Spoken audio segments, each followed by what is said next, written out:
Ni Jumamosi tulivu kabisa, Jumamosi ya Machi 22 mwaka wa 2025, na niko pamoja na wewe, na hii ni Jambo TV, nami ni Raidhan Mohamed. Ni kama ilivyokuwa desturi, tumekuwa hapa mara zote kwa ajili ya kukupa update mbalimbali ambazo zimechukua nafasi katika nyanja mbalimbali. Inaweza kuwa siasa, jamii, uchumi, michezo, sanaa na burudani ndani na nje ya mipaka ya Tanzania. Lakini leo mimi kuna wakati nakujaga na tafakuri kuhusiana na masuala kadha wa kadha yanayoendelea nchini, na inawezekana mwaka huu kwa kiasi kikubwa tafakuri yangu ikajikita kwenye masuala kadha wa kadha, na hasa masuala ambayo yanahusu siasa na demokrasia kwa ujumla wake. Lakini haya masuala ya siasa na demokrasia hayaji kwa bahati mbaya. Tafakuri yake inakuja kufuatia kwamba mwaka wenyewe tunazozungumza ni mwaka wa uchaguzi mkuu. Ni katika uchaguzi mkuu ambao Watanzania watapata fursa ya kuchagua rais wa Jamhuri ya Muungano wa Tanzania, wabunge wa majimbo mbalimbali ambao watakwenda kushiriki katika bunge la Jamhuri ya Muungano wa Tanzania, madiwani wa kata mbalimbali ambao watakwenda kushiriki katika halmashauri zetu mbalimbali. Lakini hiyo ni kwa upande wa Tanzania bara.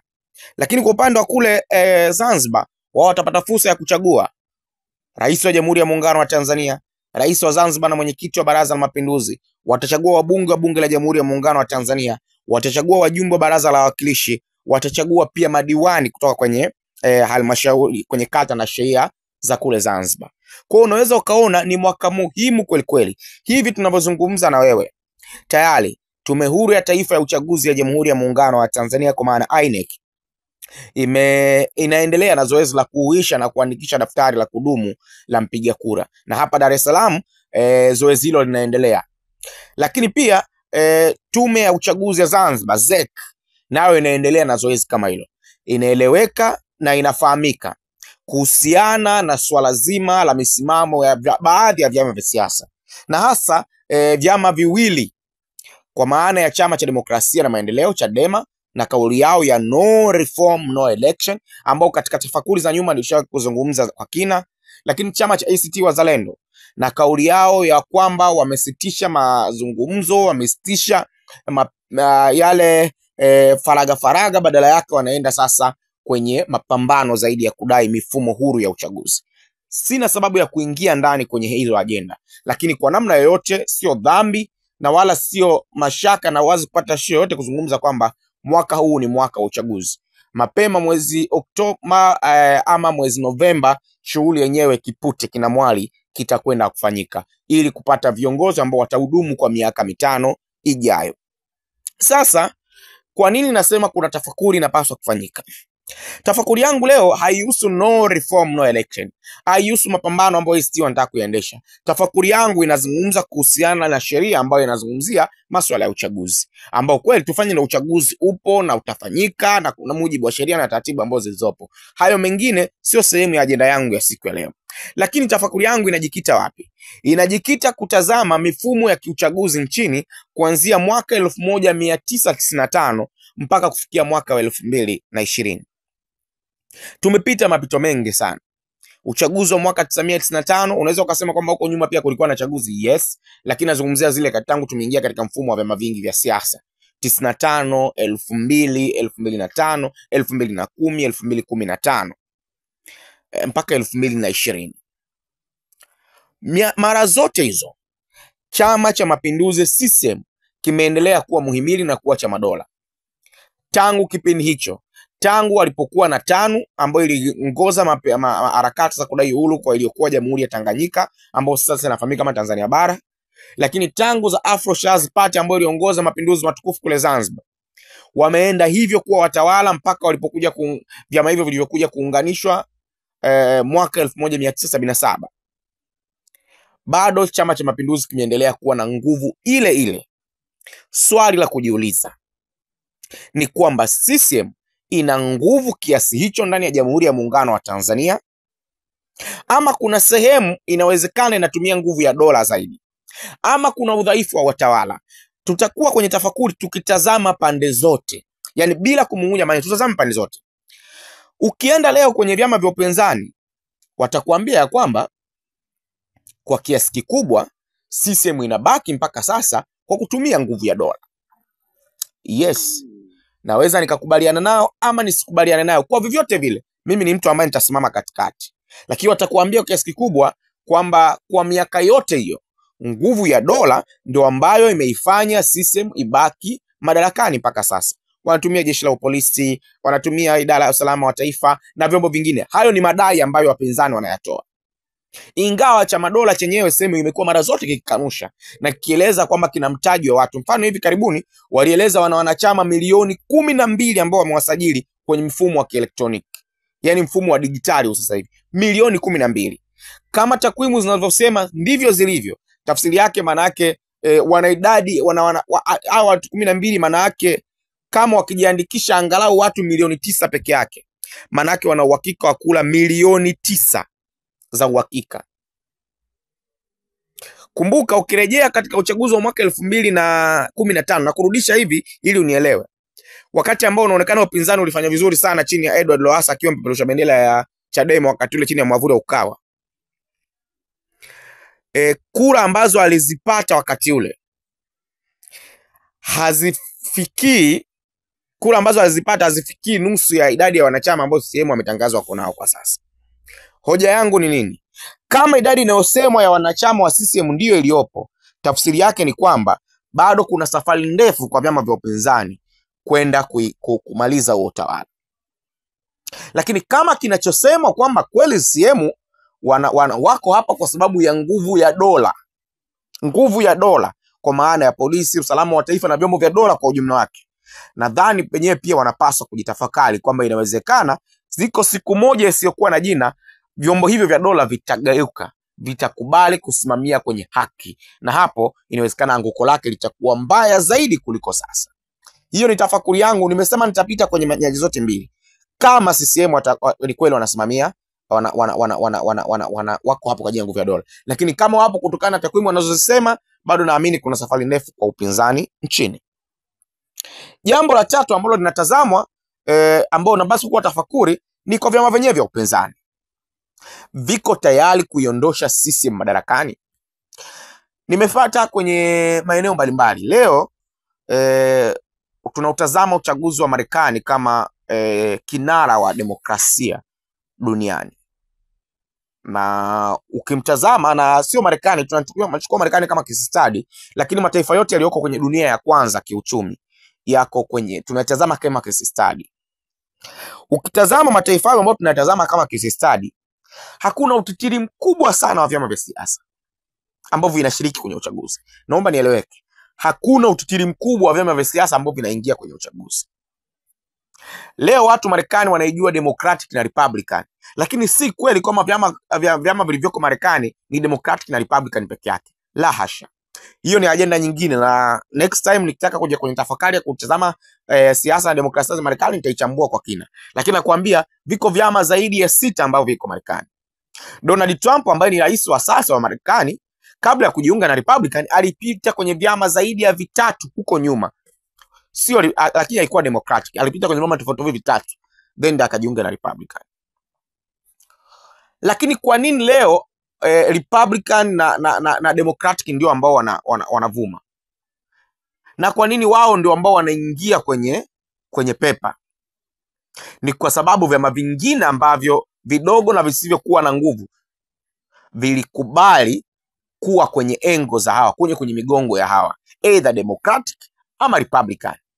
Mara zote unapohitaji kufanya mageuzi eneo lolote, unahitaji kuwa na power moja ambayo kwa maana ya unit moja ambayo inakamilika zaidi. Nimependezwa na kauli ya Chadema ambao walitoa hivi karibuni baada ya uchaguzi wao, Stronger Together.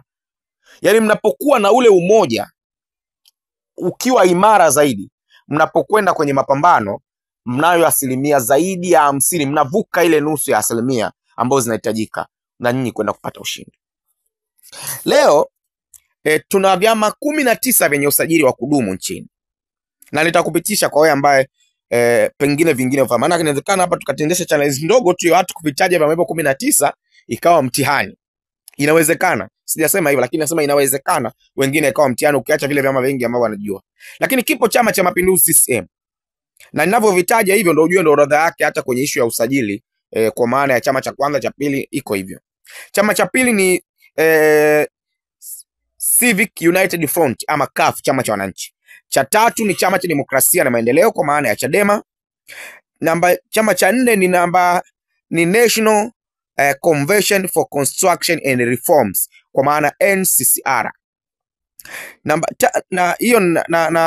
Namba tano kwa maana ya usajili, lakini namba 4 kwa usajili ilikuwa ni Union for Multi-Party Democracy kwa maana UMD.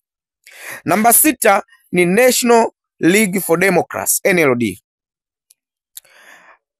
Chama namba 8 kwenye usajili ni United People's Democratic Party UPDP. Namba 9 kusajiliwa ni National Reconstruction Alliance NRA. Hivyo ndio vyama 9 vya awali ambavyo vilipata usajili wa kudumu. Sasa kwa uchache tu nimevitaja hivyo, na nitaendelea kuvitaja na vyama vingine ili iweze kueleweka. Lakini ninachotaka niseme nini? Mpaka hapo tayari tumeshavifahamu vyama 9. Niendelee kuvitaja vingine. Iko African Democratic Alliance Party kwa maana ADA TADEA, iko Tanzania Labour Party kwa maana TLP, iko United Democratic Party UDP, iko Demokrasia Makini kwa maana ya Makini, iko Democracy Party kwa maana ya DP, iko Sauti ya Umma kwa maana ya SAU, iko Chama cha Ukombozi wa Umma kwa maana ya CHAUMMA, iko ya Alliance for African Farmers Party kwa maana AAFP, chama cha wakulima, hicho kinafahamika hivyo. Kiko chama cha kijamii kwa maana ya CCK, iko Alliance Democratic Change kwa maana ADC, iko Chama cha Ukombozi wa Umma kama nilivyokutajia baadaye, lakini iko Alliance for Change and Transparency kwa maana ya ACT Wazalendo. Hivyo ndio vyama 19 venye usajili wa kudumu hapa nchini. Sasa vyama hivi 19, vyama 19 vyote vinasajiliwa kwa lengo moja la kuhakikisha siku moja isiyokuwa na jina wanashika dola. Tafsiri rahisi, vyama vyote hivi vina dhamira moja ya kuhakikisha vinaiondoa CCM madarakani. Like serious? Unadhani kwa utitili huu na kwa mizizi kwa miaka zaidi ya 60 ambayo CCM imejengea ni rahisi kuiondoa? Sisemi kwamba iwezekani, nauliza kama sehemu ya tafakuri yangu, ni rahisi? Hapo itakuja ajenda nyingine kwamba kuna baadhi ya vyama ni mapandikizi ya CCM. Yes. Chama cha Demokrasia na Maendeleo Chadema, wao wanaamini mpaka sasa hivi ukiwaondoa wao angalau watakutajia ACT Wazalendo wakati huu kwamba ndio vyama viko serious, watakwambia hivyo. Lakini vipi kuhusu vyama vingine 16, 17? Ukienda kwa CUF atakwambia Chadema ni binafsi na nini na nini na vitu vingine kama hivyo. Ukija kwenye hivi vyama vingine bado kuna maswali mengi ya kujiuliza. Lakini unajiuliza, hivi kweli CHAUMMA anaweza kuwa ni pandikizi la CCM? Chama cha ubwabwa cha Hashim Rungwe Spunda kinaweza kuwa pandikizi? Ni tafakuri. Jibu unaweza kuwa nalo. Lakini kama jibu ni hapana, kwa nini unadhani kuna nyakati haaminiki na vyama vingine, hasa Chadema na ACT Wazalendo? Hivi CUF unaamini kweli anaweza kuwa ni pandikizi? Ni mjadala mwingine. Lakini kwa nini kuna wakati wenyewe wanashindwa kuaminiana wapinzani kwa wapinzani? Jibu ni moja tu, panda na shuka ya vyama vya siasa. CUF ingekuwa miaka ya 2000, leo tungekuwa miaka ya 2000, usingemtaja kama pandikizi. Unamtaja pandikizi mwaka 2025 kwa sababu tu amepoteza nguvu ya ushawishi. CHAUMMA tunamsema kama pandikizi kwa sababu hana ushawishi. Lakini ukija cheche ambazo zinatemwa na Hashim Rungwe Spunda, unasema huyu haonekani kabisa kuwa unasaba na CCM. Ni tafakuri na tunapaswa kujadili kwa jicho pana zaidi. Hivi vyama vingine vinavyosalia 14 10 ngapi, navyo pia vinakuwa na mijadala ya aina yake. Ni kwa sababu kuna nyakati unaona kama vinaonekana kwenye matukio tu ambayo wakati mwingine yako against na upinzani, yani yale ambayo pengine yanayesifia CCM na serikali, wanakuja kugadi na kutetea. Hapo ndipo ambapo upandikizi wao unaonekana. Wametumwa ama ni mtazamo wao, ni uhuru wao, lakini kunakuwa na mashaka. Kwa nini wanaonekana nyakati hizo tu? Kwa nini hawana hata mtaa, hawana hata kitongoji, hatusikii hata chaguzi zao na vitu vingine kama hivyo? Wakati TLP ama NCCR Mageuzi hile ya hayati Augustine Lyatonga Mrema, leo tungewaita mapandikizi? No. Hile ya 95 ule, labda ile TLP ama NCCR Mageuzi ile ya 95 2000, leo tungesema ni pandikizi? Hapana. NCCR Mageuzi ile ya James Mbatia 2015 anajiunga kwenye Ukawa, ingekuwa ni pandikizi? Hapana. Kwa nini? Panda shuka ya vyama vya siasa. Kwa tafakuri yangu ya kwanza kwa vyama vya upinzani ni hapo. Kwa nini leo hii ukisikia vyama vya upinzani kwenye baadhi ya mataifa, Raila Amolo Odinga mfano Kenya, miaka yote tangu kipindi cha Daniel Arap Moi mpaka sasa William Samoei Ruto amebaki kuwa muhimili wa upinzani pale nchini Kenya. Pale Uganda, ukiacha mambo yote na udikteta ambao unatajwa wa Generali Yoweri Kaguta Museveni, bila shaka wote tunafahamu kashkasa za Dr. Kizza Besigye yuko kwenye nondo hivi sasa, lakini tunajua na mpaka wakati huu mzungumzia Bobi Wine. Nini ninachotaka niseme hapa? Ninachotaka kusema nenda Rwanda vivyo hivyo, hata nenda South Africa, nenda Zimbabwe na kutajia mataifa ya Afrika. Ninachotaka niseme ni kwamba icon za upinzani hazipaswi kubadilika, zinapaswa kuwa muhimili. Mfano,